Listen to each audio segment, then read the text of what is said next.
I have a great time with my life, and I want to share it.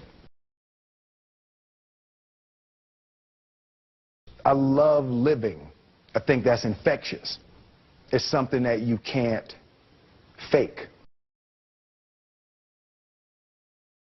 Greatness is not this wonderful, esoteric, elusive, God-like feature that only the special among us will ever taste.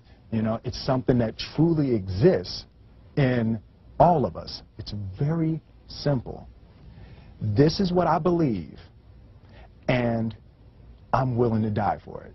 Yeah. Period.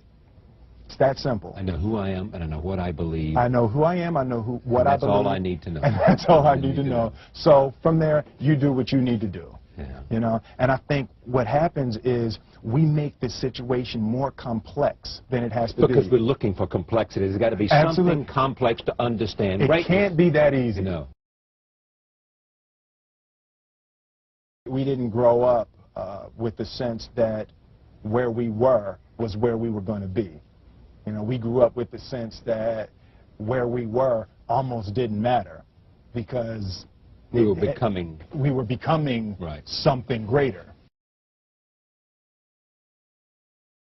The separation of talent and skill is one of the greatest misunderstood concepts for people who are trying to excel, who have dreams, that want to do things. Talent you have naturally. Skill is only developed by hours and hours and hours of beating on your craft. I've never really viewed myself as particularly talented. Where I excel is ridiculous, sickening work ethic. You know, while the other guy's sleeping, I'm working. While the other guy's eating, I'm working. I realized very, very young that there's no easy way around it. No matter how talented you are, your talent is going to fail you if you're not skilled. Mm-hmm. You know, if you don't study, if you don't work really hard and dedicate yourself to being better every single day, mm-hmm. you'll never be able to communicate with people, with your artistry, the way that you want. So the only thing that I see that is distinctly different about me is I'm not afraid to die on a treadmill. You might have more talent than me, you might be smarter than me, you might be sexier than me, you might be all of those things. You got it on me in 9 categories.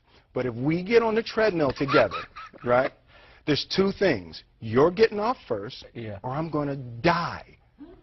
It's really that simple. You're not going to outwork me. It's such a simple, basic concept. The majority of people who aren't getting the places they want or aren't achieving the things that they want is strictly based on being outworked, is strictly based on missing crucial opportunities. I say all the time, if you stay ready, you ain't got to get ready. One summer, his dad tore down a brick wall on the front of his business and told 12-year-old Will and his 9-year-old brother to rebuild it, a job they said was impossible. It took them 1.5 years, but they did it. And he said, now don't you ever tell me it's something that you can't do. You don't try to build a wall. You don't set out to build a wall. You don't say, I'm going to build the biggest, baddest, greatest wall that's ever been built. You don't start there. You say, I'm going to lay this brick as perfectly as a brick can be laid. And you do that every single day. And soon you have a wall. And soon you have a wall. It's difficult to take the first step when you look how big the task is. The task is never huge to me. It's always one brick. Me too.